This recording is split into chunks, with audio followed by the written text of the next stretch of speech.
先咧，你介紹嗰個係佛教嘅喎。啱。但呢個係唔係都算係佛教嘅？冇錯，佢係屬於佛教裏邊嘅觀音娘娘啊。哦，觀音娘娘。係啦，因為有好多人咧，其實喺香港都中意拜觀音嘅，咁所以喺呢一個版面嘅設計咧，我哋係放咗觀音娘娘，顏色我哋都以金色為主。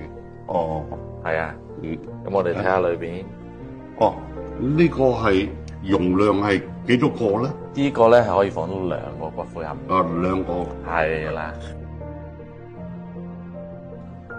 呢個咁特別嘅又係呢個咧就係8人位嚟嘅。8人㗎。係啦。咁頭先我哋喺10樓你都見到，我哋都有啲可以放到8個罌嘅灰位啦。係啊。不過主題唔同，顏色都唔同嘅。咁喺我哋9樓呢度咧，呢個屬於咧，佢係可以係觀音嘅，有宗教又得，無宗教亦都得嘅。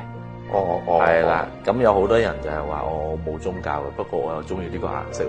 咁佢哋有陣時就會可以選擇買個8人位咧，咁就可以有一個無宗教主題咁樣樣咯。金碧輝煌。係啊，上面呢度咧仲要係鳳啊，2個鳳凰。係啊。8人位啊。